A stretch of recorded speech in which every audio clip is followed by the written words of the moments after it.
Hi, I'm Dr. Joe Kort, and many of you have probably seen my TikToks and Instagram, and I talk a lot about mixed orientation marriages. What are they? A mixed orientation marriage is usually a gay man and a straight woman who've decided to marry, whether it was conscious or unconscious, known or not known. Mixed orientation marriage usually refers to not knowing. It comes out later in the marriage. A lavender marriage is usually a gay man and a straight woman, but they both know. It's understood, and they may or may not tell the public. So you may have heard of Samantha and Jacob, who are very popular and put a face to lavender marriages, where he is openly gay, and she knew going into the relationship and the marriage, and now they have a baby, that he was gay. Those are typically more successful relationships in terms of the kind of brutality that you'll feel emotionally when you find out during the marriage.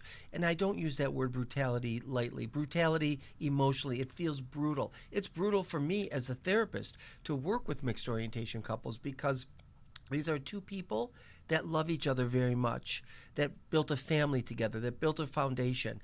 But the only thing that's in the way is now he's discovered his orientation. And you may ask, well, what do you mean he's discovered his orientation? Didn't he know when he married her? Usually not, because he thinks, well, this might be just something in the erotic fantasy life of mine. This is something that I can keep under wraps or will go away. A lot of people, particularly in religious organizations, will say, that'll go away. Don't worry. You're heterosexual. Just get married, have a family, and it'll run its course.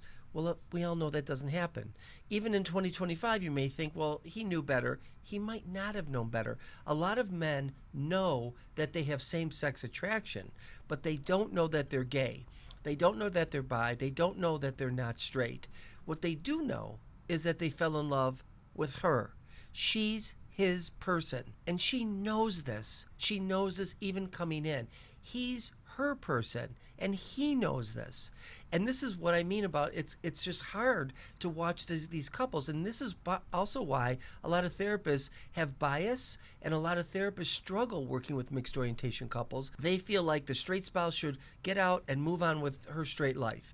The gay guy, the gay husband, should get out and move on with his gay life. And they're well-intended. They mean well. But is it well-intended for this couple? I've never been this way. I work with the couple on where they want to go and where they come to me where they're at. And couples have all kinds of different configurations. You know, if you scour and research the internet, you're going to find a lot of misinformation and a lot of bad information from the 80s and the 90s. There has not been new research done on this. I don't know why, but it's true. So all I have to go on is the clients that have been sitting in front of me for 40 years. Yes, that's right, for 40 years. And I don't know why that mixed orientation couples are drawn to me. When I wrote my first book, I had clients say to me, and people who read the book, readers, say to me, how come all the examples, so many of the guys were heterosexual married? Well, I'm from Detroit, Michigan. Maybe because I'm in the Midwest, it's more conservative. But the deal is that these men and women do exist, and they deserve help. And a lot of therapists and non-therapists have what I call an infidelity response. In other words, oh, you cheated on her, or you betrayed her immediately. Is it a betrayal? Well, you know, sometimes he was betrayed too. But yes, she's definitely is betrayed. But it doesn't mean he's actually acted on it.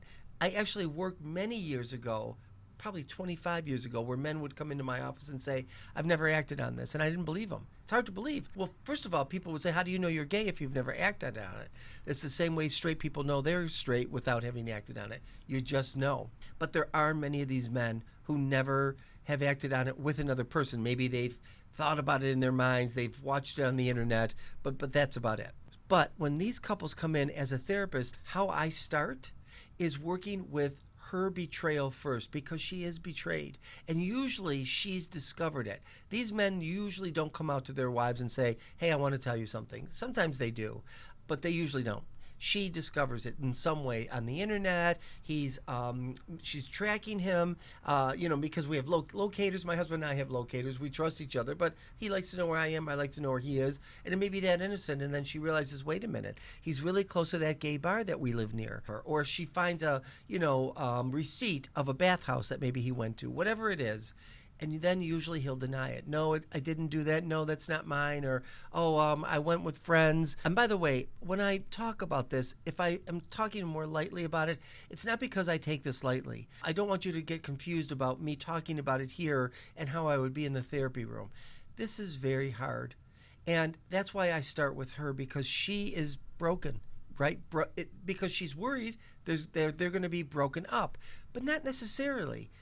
It could be that's one of the possibilities. Here's what I always say. You two as a couple may discover something about your relationship that no one on this planet has come up with yet. So let's just sit together and figure out how you want to make this work. Is it possible to make it work? And usually then after we work through her feelings, and it can take a while, like she's going to feel like a beard. She's going to feel like you used me. In my experience, while absolutely there are gay and bi men that use women and don't tell, I have not experienced that. My experience is that these men truly fell in love with her, and their hope was that they weren't gay, that they could be, and especially because they fell in love with her, and they can have an active bedroom life, an active life in bed with this woman, pleasurable, enjoyable, satisfactory, and it's enough. It's enough for him until it isn't.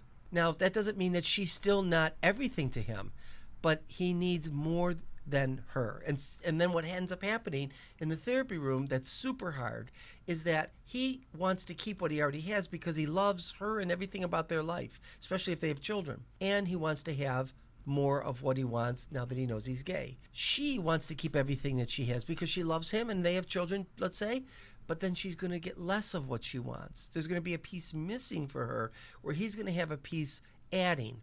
And this is where now where it feels brutal. Like, so then she'll say, I have a line in the sand. I don't want you going out and doing anything. You married me. This is your commitment. And he'll say, okay. And eventually it's not okay. And he realizes that it's not enough. It's not that she's not enough. That's what's really hard, because she ends up feeling like, well, am I not enough? And you're going to leave me just because of what you want to do in bed with another man? It's identity is more than just what we do in bed with another man. And so it's hard for her to accept, but I can tell you that this is not about her. The only thing that's about her is the fact that he fell in love with her and he's struggling on what to do because he doesn't want to leave her and he doesn't want her to leave him. And so they go back and forth with this until finally, often the men will say, well, I do want to do something about this. I want to be with someone. I want to, have interaction through the internet with somebody. And often then the woman has to make a decision. Does she want to stay in this marriage like this? She'll often make that decision and move the line.